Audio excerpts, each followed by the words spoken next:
say hi to the underside of my engine. It's time to start routing all this wiring and such. I got a few jobs to do prior to getting all that done. First of all, here's the mount for the regulator rectifier, which sits down in here in the space where the starter used to be, and I've plugged that off. But there's one thing that I need to address first, and that was that when I was uninstalling all this stuff, the connection that goes from these two wires from the regulator going to this little quick disconnect, this didn't quick disconnect. I had to actually spray this with quite a bit of what do you call it,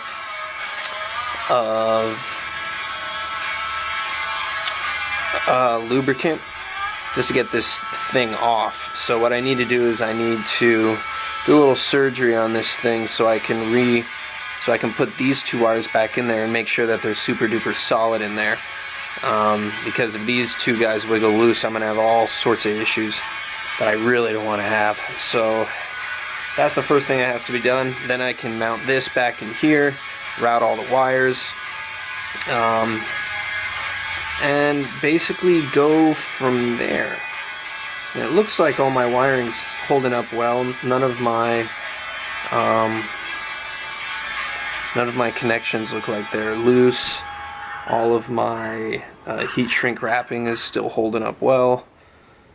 So pretty much I just got to put everything back together.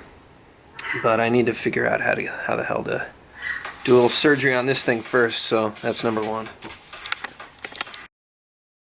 So I don't think this is gonna work. Usually with these sort of little like quick disconnect sort of things, the blades in here usually have some sort of tab that needs to be depressed and then you can push it out. These ones seem to be permanent, like you stick it in there once and that's the end of it, like you're stuck with it. So what that's not a, you know, it's not the end of the world. All it means is that I just have to well, I can go two ways. I can either get another one of these sort of clips or go with bullet style clips. But I would prefer this one because it's way stronger. So I just, because there's no Radio Shacks anymore, I can't run to the corner and get another one of these, so I gotta order this. I gotta order a little like 2-pin connector on Amazon and wait for that to come in. But in the meantime, like now that this is basically scrap, I'm gonna, just for curiosity's sake, cut it open with a Dremel and see like what the mechanism's like in there. If I peel it back, you kind of see the mechanism in here, and when you slide it in, this little guy, this little ridge right there at the top is what locks it into place. And there's really not a whole lot of ways that you're going to be able to remove this once it's already in there, because you have to come at it from this side. You have to come at it from this side and here. You'd have to depress it with like a super tiny screwdriver and then push it from the bottom, and then it would slide out. So it's gonna be really hard to do. And honestly, even though this is broken apart, if you just slide this bad boy back in here, it's gonna lock in place. So you can hear it snap into place. And it's, even in this state, it ain't going nowhere. So I always like these things. I always like seeing how they work and stuff like that. But there's really, you know, now this is completely compromised and there's no way I'm going to use it. And I like seeing that. I like seeing that internal stuff. Alright, the stator is hooked back up. Redid those connections, did both of those. And now it is time to tighten her all up. Now, one thing to go over here is what I'm going to do for cable management. Now, what I did before, which wasn't terrible, but just wasn't the best thing in the world, was I had these little, what do you call them? Little like cable ties that was like a loop that you put near a bolt, like put in between a bolt hole. Now what I think that did is actually caused a leak. So I don't want to go that route anymore. So I think what I'm just going to do is manage it to the point where I can secure most of these wires underneath the bike. Come on. Most of these wires underneath the bike with just 2 or 3 zip ties. A zip tie here to hold all these guys in place, and for the most part they're not going to move, but I just want to make sure that they're all held in place, and down here for a few too. Now this is going to be covered up, that zip tie is going to be covered up by the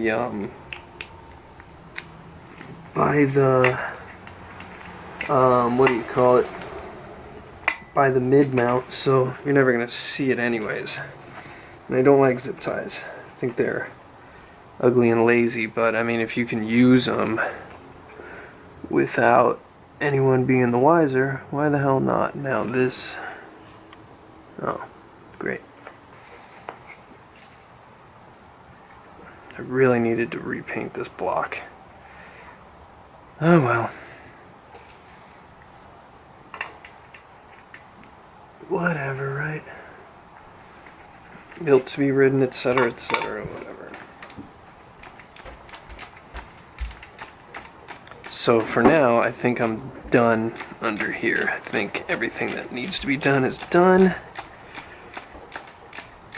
And I can turn my attention, or at least turn the bike back on its good side. I won't have to go messing around down here for much longer. There's that one. Just give this one another little tightening, because that's where ground is. Yep. We're good.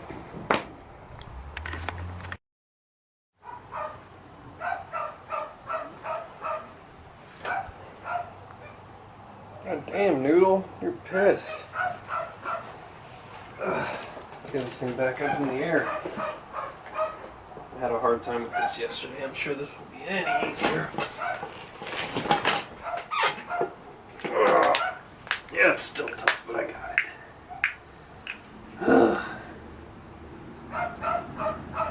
Kickstart down. Oh, gosh.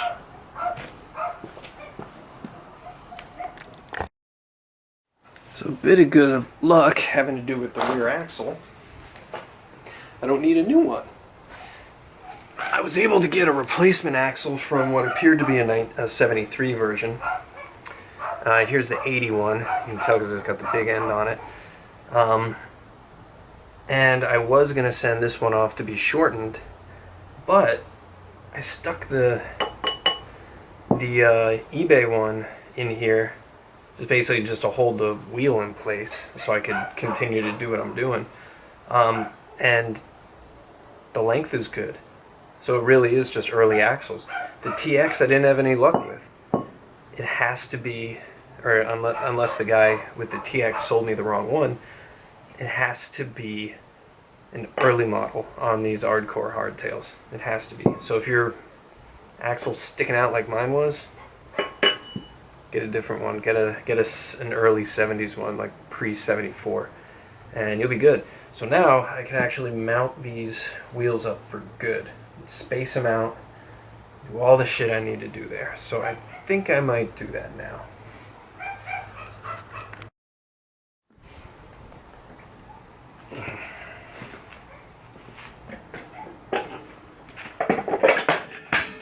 Awesome. That's what I want.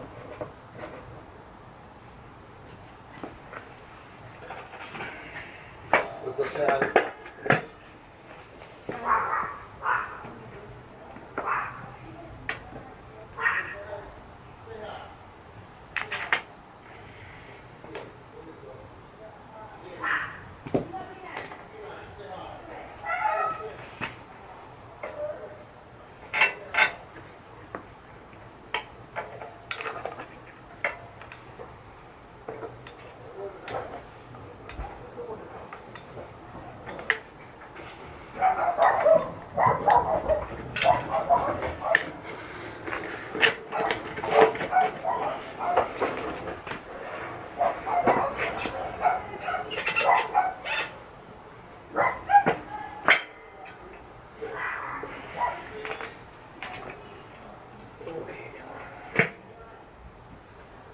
Where is that?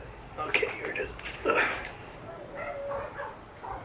Bark, bark, bark, bark.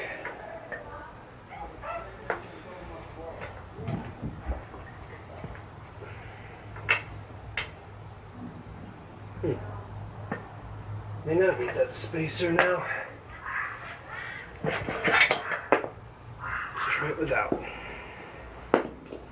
Well, keep this one. Definitely need that one.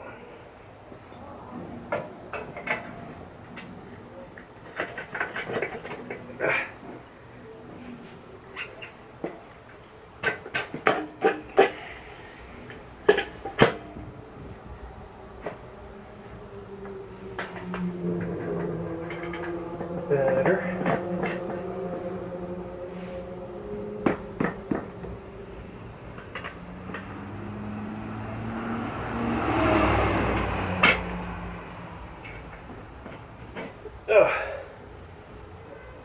Okay.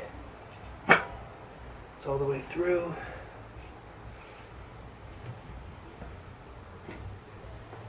There's a wee bit of play.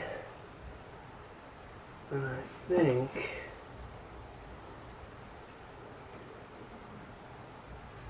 needs to be a little bit of a spacer still right there. Then we'll be fucking money. Money in the bank.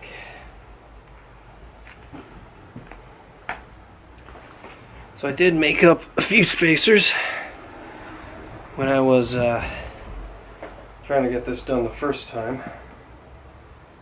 So I'll just slide one of these guys in here, and that will center the wheel and give me a nice straight line for the sprocket. So let's try this again. Oh.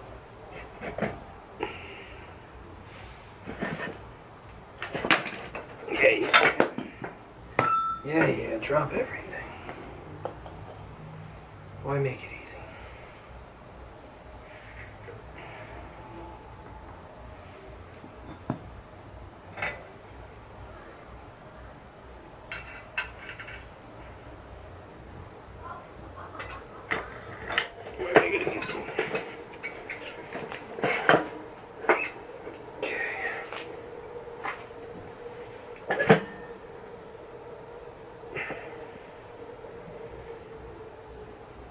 Come on.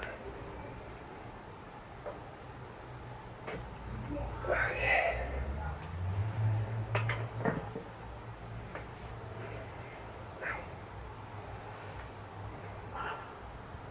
Oh, fuck.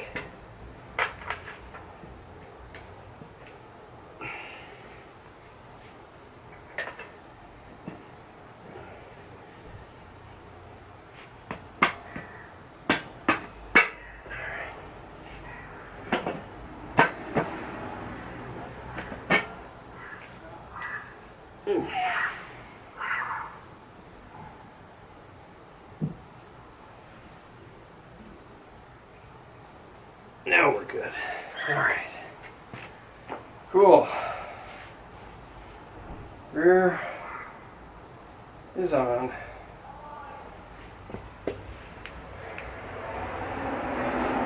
Obviously it's not super straight yet, but let's see. Oh, yep, that's good. Cool. All I need to do is put a washer on the nut side. Just to, you know, have a washer do what a washer does. Displace tension or whatever. Well, all in all, things are moving along really well. I have the handlebars on, routed my throttle cable, so throttle cable's lengthened.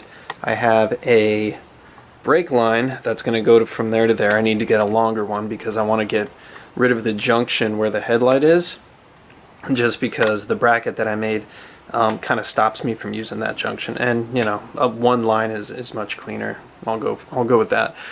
Electroplating was an enormous failure, but I found a place across the bay in Hayward that a friend told me will do the work for me cheap, if I go there and just like be like, hey, electroplate this for me, because they'll overquote me if I call them up on the phone. So I'll do that this weekend. I'll just kind of like gather things and see what I can do.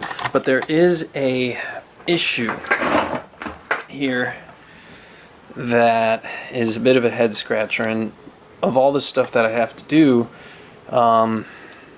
like none of it is difficult. Like I'm gonna do my fender struts this weekend, so that's not gonna be a big deal.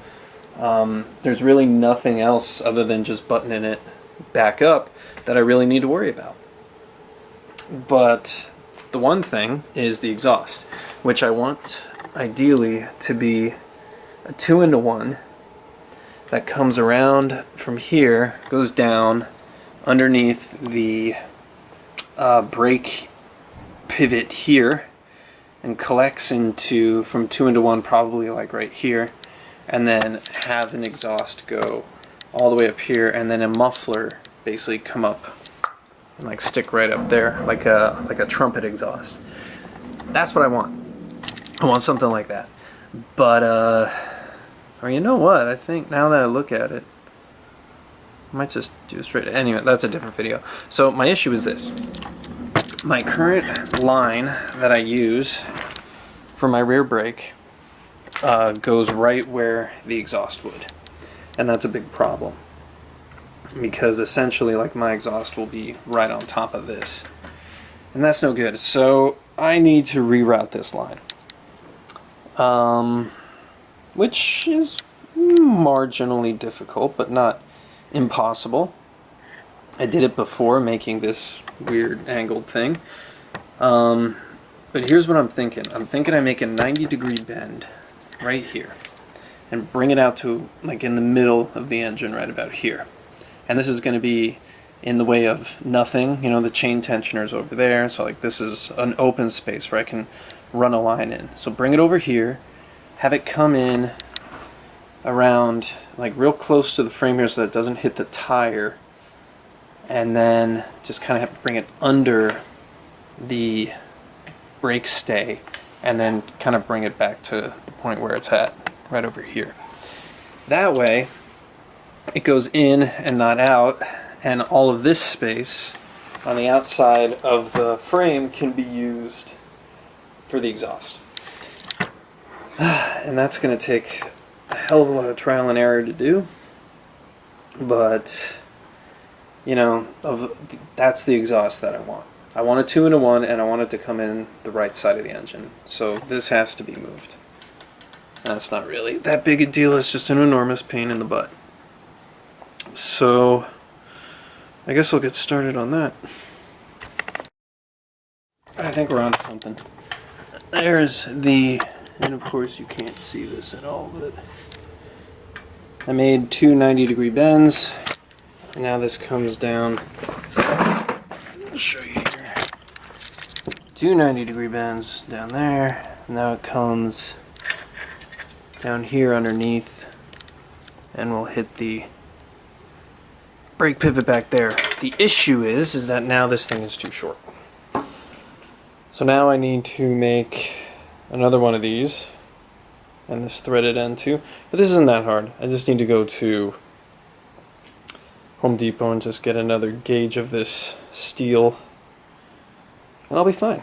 So yeah, that's going to work. I'm going to go ahead and order that exhaust, and I think I'm going to like this setup a little bit better.